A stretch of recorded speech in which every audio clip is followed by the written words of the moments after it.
And here we are on our final day together. I've really enjoyed this journey with you, and I wanted to just start with an invitation that on June 16th, we are doing a 4-week. Some of you are already in there, so I'm happy to have those of you who are already in there, and I'm excited to invite in anyone else that wants to join us for a 4-week journey of sensual embodiment for your summer glow up. This is a live part course, part group coaching. I really love this, the framework that I've been using for my courses, as if you come through it live with me versus as a playback later or a self-paced course, you get the opportunity to ask your questions, you get the opportunity to get a little coaching, and if you register at the early registration rate, so through today and tomorrow, through the 4th, if you register at the early registration rate, you get a one-on-one with me to dive deep into your sensual embodiment and clear away all the cobwebs and blocks that have been accumulated from all sorts of things in your beliefs and your fears and your reptilian brain around being in your bliss, being in your ecstasy. And so we're going to talk about ecstasy today, but I just want to extend that invitation. So the early registration is through tomorrow and includes that one-on-one with me. I will be sharing more information here about it. But if you're not already on my mailing list, it's a really great idea to get on there, because not only do you get information like early registration and things like that, but there's also freebies, and all of these playbacks will be sent, if I can download them from Facebook, they will be sent through email. And so it's nice to be on there to get those. This group will be up for a while.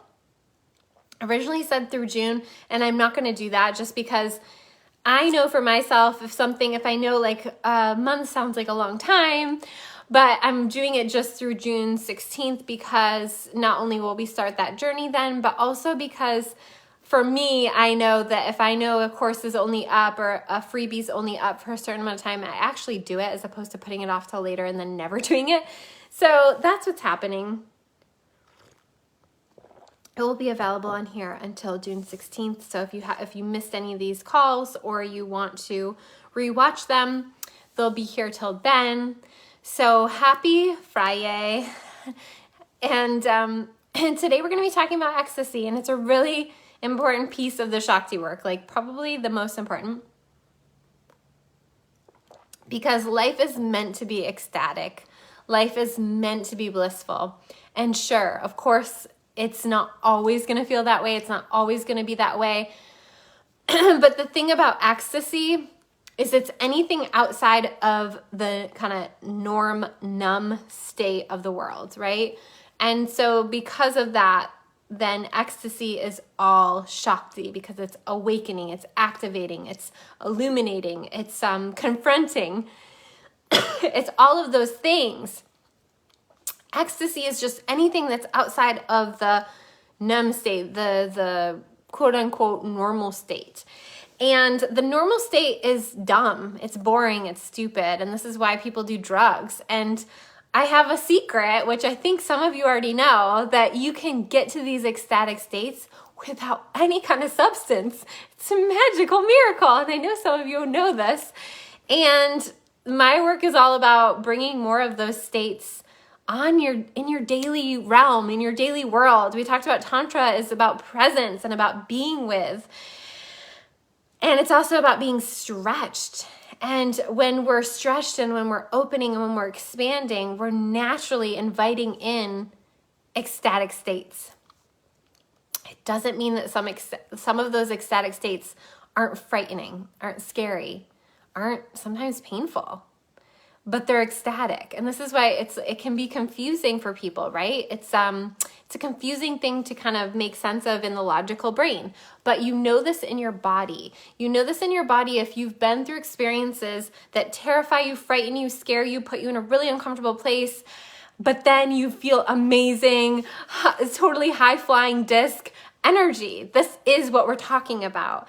And it's also the birthplace. I mentioned birth yesterday, so I'm not going to talk too much about it, don't worry. But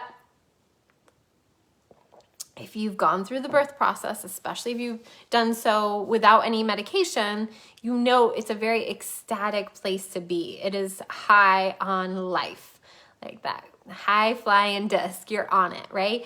And that doesn't mean that it doesn't challenge you. It doesn't make you confront things. It isn't painful. It isn't intense. This is what so much of our world is trying to prevent, is the intensity, the confrontation, the pain, the uncomfortableness. And so by trying to avoid that, we're also avoiding our bliss, our joy, our ecstasy, our love, our expansion, right? So hi, if you're just joining, please type in the chat. Let me know how you're doing this morning and how this process is going for you. So if you want to share anything, you're welcome to share or ask any questions. And so we're just talking about ecstasy today. So this ecstatic state of being. And so by trying to avoid those things, we end up avoiding also the bliss, the joy. And so by trying to avoid pain, we're also avoiding bliss and joy. And therefore, again, we're in that narrow road of numbness and just boring life, right? And that is a place that leads to a lot of consumerism, that leads to a lot of people looking for a pill, people looking for a drug, people looking for lots of things to buy to fill the numb void, right? This is like our whole consumer culture, right, is based on keeping people in that numb place. It's a very great place for consumerism. It's a very great place for factory workers, right?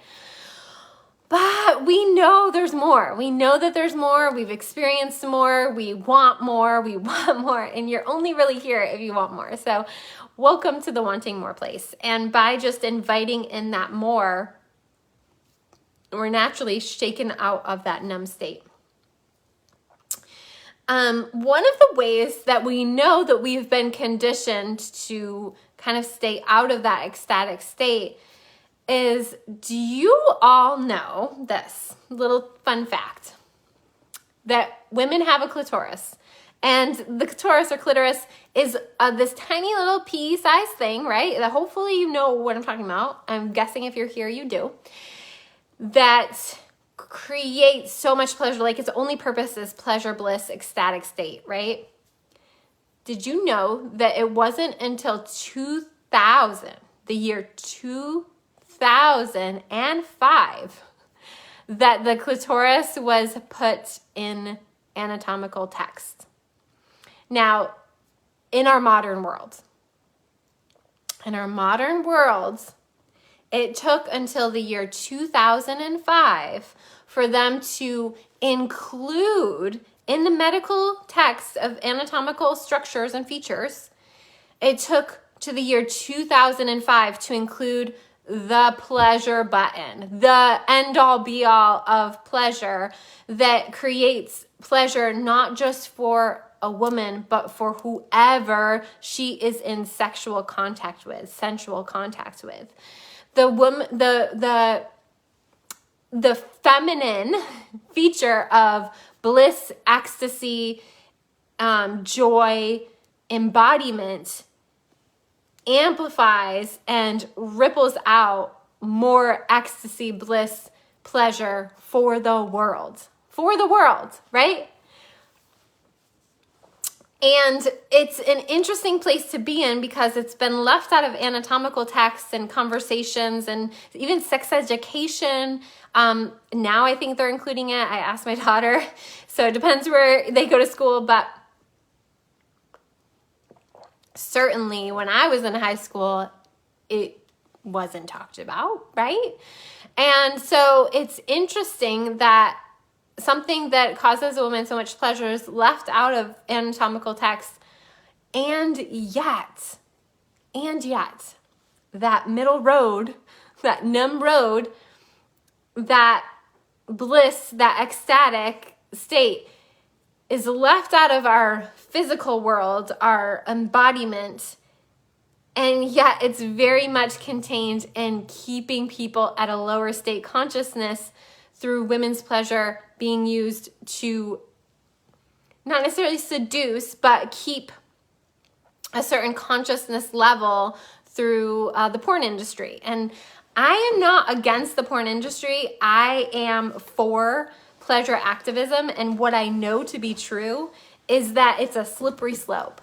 And that because I'm all about the embodiment of pleasure, like women and men and whatever gender you are, embodying pleasure, I think that porn sometimes is the thing that keeps that from happening, because where some people are plugging into, it's making them feel like there's something wrong with the way that they experience, with the way that they feel. So I'm not going to go into that too much, but I do think it's interesting, and I really do think it's a containment issue. It's giving a little bit of something that's not really in the live. Do you guys ever hear this, that when someone goes to see live music, it activates parts of their brain? It activates parts of their brain that it doesn't when you just listen to it on Spotify or on your headset. I feel the same thing about porn. And so if anyone is attuning themselves to that frequency without also or amplifying the actual live experience of bliss and the live experience of pleasure and the live experience of ecstasy, it can be counterproductive to getting into that state.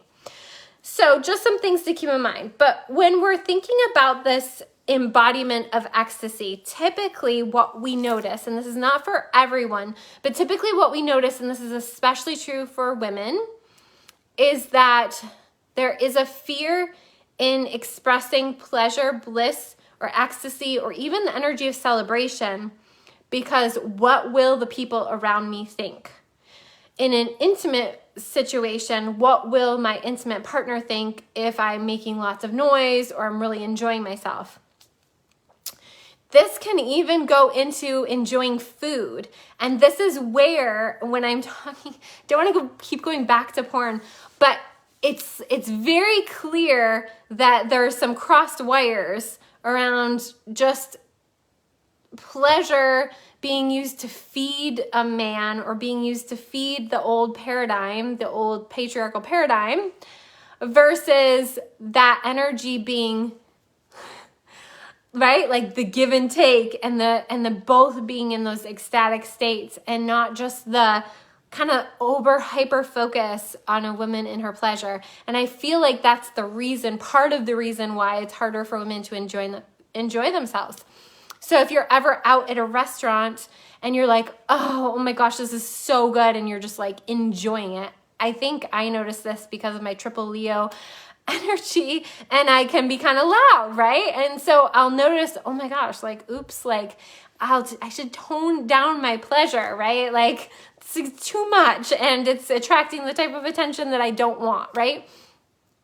So really looking at what your fear is and what you resist in terms of pleasure, your ecstatic states, bliss, celebration even. Do you have a hard time celebrating your birthday? Do you have a hard time celebrating big wins in your life because you don't think other people care, or you don't think that it's important, or that you just don't want to make a big deal out of something?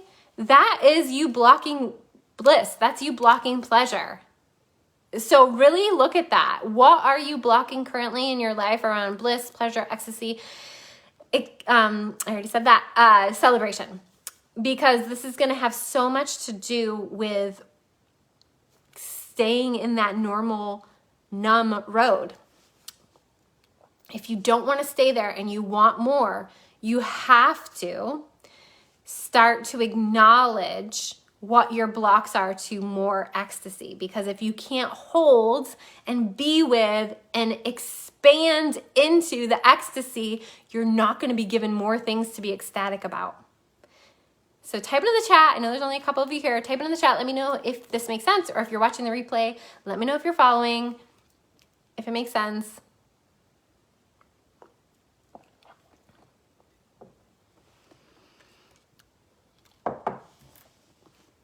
So we've also been conditioned as a society to disconnect from our body and to really amplify the logic, the brain. And this is back to what we were talking about yesterday and the day before about our ego. And when we get deeper than that, when we cut off the head of logic and when we cut off the head of criticism and overthinking, what are we left with? We're left with our knowledgeable, intuitive, communicative body. This beautiful body that has so much to say to you and has so much to feel and has so much to experience and has so much to sense. So when we're able to turn down the brain, when we're able to get out of the overthinking brain and get out of the numb, keeping you in the hamster wheel brain, your body has so much to say to you. So when we can listen and when we can trust our bodies, when we can amplify what it's telling us and trust that we can trust that, we can rewire to trusting our body and trusting what it's trying to communicate to us, our brain then becomes our ally instead of our enemy. Our ego then becomes our ally instead of our enemy. And this is the most important shift you will make in your life. In Buddhism, they say that the brain, the mind leads to suffering, that it only leads to suffering. And I want to change that ancient Buddhist belief that we can train our brains to be our ally. We can train our brains to start amplifying ecstasy, start amplifying bliss in our lives. And no, it's not that it's all going to be bliss. Ecstasy is all of it. And so we have to be willing to feel our pain. We have to be willing to feel our fear and do it anyway. And this is so much with anything that comes up in working with me one-on-one in coaching or mentorship, because we are always going to fear things. Our brain is literally set up to fear things. But we can learn to know and understand the deeper wiring of what we're actually scared of.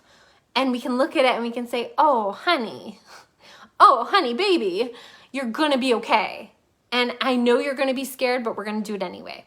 So this is where your higher self, your soul, your spirit, your higher self that came here to do big, big work gets to lead the show, gets to utilize all that is here for the benefit of all. For the benefit of all. And that only comes from acknowledging and looking at the deeper understanding of your fear, your pain, your blocks, your sabotage, your resistance. And this is not super fun work to do, but it's super essential work to do. And so when we're doing this work, it requires us to let Shakti lead, let our higher selves lead, let the most powerful part of ourselves lead, knowing that we're going to be okay, knowing that we're going to make it, knowing that we are going to be so much more of a powerful being, of a change maker, of a like leader when we can do this. And when we're able to go into those places of pain, of suffering, and be with that part of ourselves, it might even be a past life, be with that part of ourselves, be with the part of ourselves that's a little baby. I mean, recently doing one-on-one work, something came up where she was in the womb still, and she was able to dialogue with that part of herself. Like, this work is powerful. It's been handed down from lineage to lineage to lineage to lineage to help you lead your own life, to help you activate Shakti to lead others. And it's such powerful work, but it requires so much courage. It requires so much presence and ability to say, I want more. And not everybody's there, and that's okay. But if you're there and you're calling on it, it's such a beautiful time to do this work. There is a natural invitation to bring in more of the Shakti energy to the planet. And so when she feels you opening up to this, she will give you so much bliss, ecstasy, things to celebrate. But you have to be willing to confront those parts that have been through a lot, have been in pain, have been suffering. And when you bring them back to the light and when you free them to the light, this clarity comes in. All the chains are broken. All the things that leashed you back to fears and to people and to places that aren't even here. It's like ghosts in your subconscious mind. They're gone. Poof, gone. And you're free. And it sounds so simple because it is so simple. It can literally happen in a moment. You can be changed. You can see things different. You can all of a sudden have a new pathway unfold for you. And this is how yoking together the feminine with the masculine in a higher perspective is the gateway to your freedom, is the gateway to divine love for self and others, compassion, bliss, all of those things. It doesn't mean that those lower aspects of the feminine and the masculine completely go away. They are just no longer the place that you're operating from. They will come up. Your inner little boy will want to start throwing things, and you're like, oh, interesting. What is this? And then you just go in, you know how to do the work, and then you go in and they're gone, right? And so it doesn't mean that they don't come up or that you don't all of a sudden want to judge yourself or all of a sudden want to judge someone else. It means that you catch yourself and you bring it back to ecstasy. You bring it back to love. You bring it back to bliss. And when you learn how to do this, you teach others simply by being. So this divine feminine principle of intuition, love, nourishment, desire, paired with the divine masculine of divine action, space holding, presence, breath. These come together, and this is the Shakti embodied. So if you're ready to do this work with me, I want to invite you in. So the 3 options that I have right now for working together are the live group. It's a class, but it's also coaching. And when you register before the 5th, you get a one-on-one with me. And that is the Sensual Embodiment Summer Glow Up. That starts June 16th, goes for 4 weeks, whenever that is. And then in August, I'm starting the Get Shaktified Mastermind. This is more specifically with your work in the world and really kind of being held in that masculine way. I create that container to hold and kind of encourage and move along, with also that opportunity to connect with other amazing women who are pushing themselves and wanting more. That goes from August to December. It is all set. The coursework part of it is up on my website if you want to learn more about that. Each week we go through these themes of just these feminine power themes in your own life. And I'm so excited for this journey because it's up-leveling me to hold space for women who are really doing big work in the world. And then the one-on-one work with me, which is one-on-one 6-month mentorship with me. It includes, obviously, one-on-one coaching, all of my courses that I've ever made and will make during the 6 months together. So the live course that I'm doing in June, it will include, and any other courses I'm doing, it'll include the Get Shaktified group masterminds. So it includes everything that I have to offer, plus one-on-one coaching, Voxer support, and that is all inclusive. So it's 6 months working with me. And so this is if you're like really ready to do the deeper inner work paired with the outer work of the Get Shaktified, like pushing out in the world. It's like doing the inner work to be ready to push out, because ultimately we cannot just slap a mantra on it or slap a goal on our life and be like, I'm going to do this thing. All of your shadow feminine sabotaging emotions that you haven't sat with and been with are going to keep you from actually doing the thing and actually shining in the thing. And so if you're ready to clear that, to make 2022 your year, this is the invitation. I do have a special offer. It's in your workbook. Basically, all of those things have a special offer from your workbook, from doing this freebie with me. So if you have any questions about any of that stuff, please reach out. Early registration for the Get Shaktified, because it starts in August. I'll actually be on the big island of Hawaii during the start of that to really bring in Pele Mama and the clearing of anything that's keeping you back from really shining and showing up in your work in the world. So if you're interested in that, definitely reach out to me or let me know if you have any questions, because that early registration will only be up, I think it's through, I don't want to say, I think it's through June, but I'm not sure. Whenever it says on there. And there is a payment plan. There's a payment plan option for all of my work. You just have to ask me about it if you don't see it. This is it. I'm so excited. I'm so happy to be here with you, and I'm so excited to continue to work with you. So if you have any questions about that, reach out to me. I appreciate you all for being here. Even if we don't work together this year, I know that you are doing big work just simply by being here. So I love you all. Take good care of yourselves, and thank you again. Bye.